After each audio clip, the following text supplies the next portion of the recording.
before we take our commercial break, and that's going to be Erickson Lubin returns to the ring on September 30th to face off against undefeated Jesus Ramos.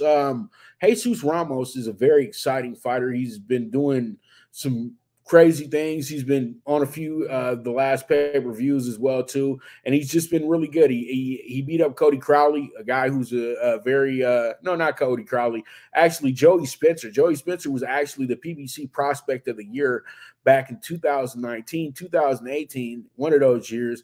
And what happened was that Jesus Ramos walked right through him and absolutely embarrassed him, and that was insane. This was a part of the I think it was the Tank. No, it wasn't the Tank Ryan pay-per-view. It was the part of the Plant Benavides pay-per-view. And it was a huge night that night in Las Vegas for that fight. And, you know, that was a big moment for Ramos because Ramos showed that he's official and that he is ready for the next big move. And, you know, he's been able to take care of his business against what we would say guys that or have to have a prove it fight, or guys that are on their last chance as well too.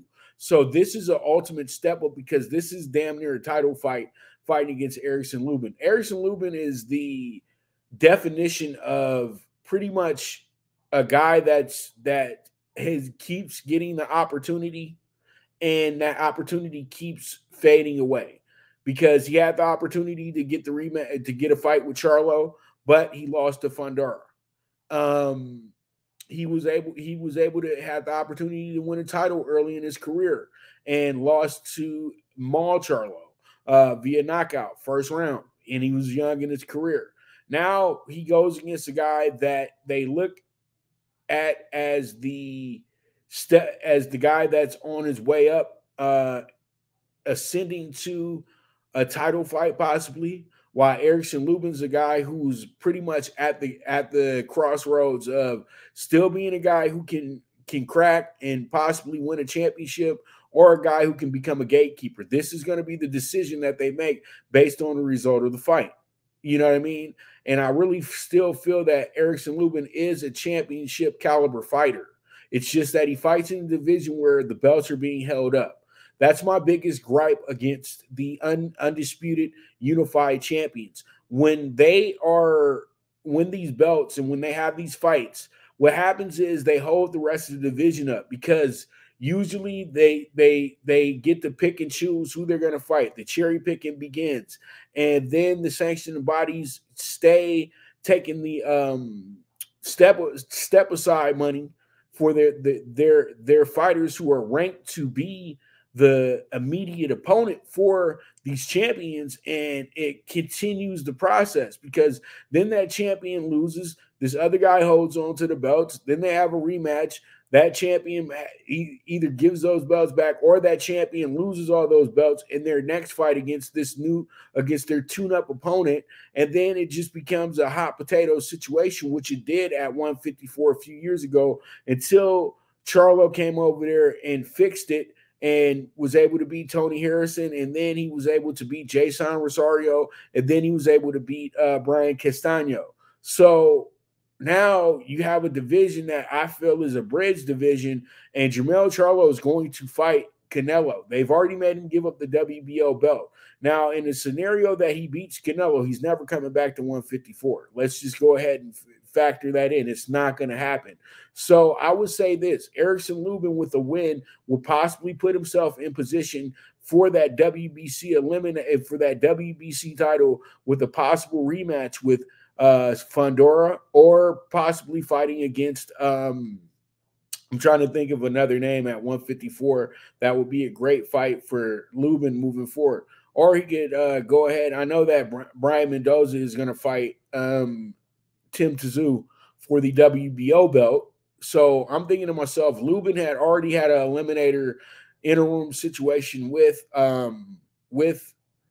Fundora. So it would be great to see them have a rematch, because that fight was life or death for both guys, even though it does feel like it was decisive because the way that Lubin's face looked, but the way that Fundora has went about it, the way that Fundora lost his last fight, you would say that possibly that this could be a better rematch for Lubin, because then he kind of understands how to go about his business in this next fight as well too.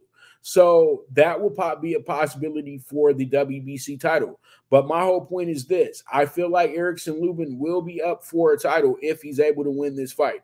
Same thing goes for Jesus Ramos, is that either one of these guys will be up for a title at the 154-pound range. And I'm telling you now, I truly do feel that these belts are going to be broken up by the end of the year, okay? And everybody's going to get their opportunity to get a belt.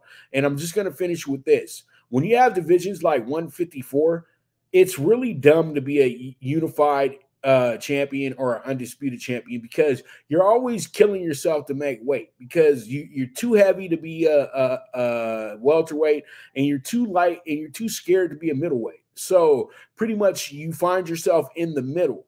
How long can you make 154? That's the question. So pretty much what guys do is, I feel like they're stalling time sometimes when they're sitting up in here having 25 title defenses at a weight that is so hard to make, and that eventually at one point they're going to get cooked. So what I feel like guys have to do, defend that title 3 or 4 times and move on to 160, because at 160 you'll get an automatic title fight because you already were a champion in the other class. You become a #1 contender in the sanctioned body if you decide to jump divisions, because you were already champion, so you already get to jump the line.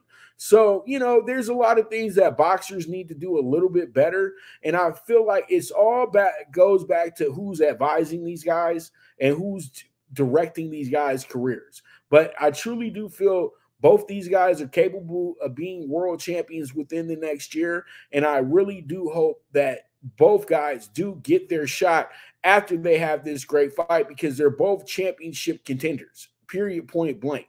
And that's it, and that's all. So with that, we're going to go ahead and take another break. And our first break. I'm talking about another break. Our first break. I'm sorry about that. So with that, we're going to be right back. And this is the Premier Sports Betting Show, the Primetime Angles with the one and only Pop DiBiase, the Primetime Capper, and I'll be right back at you.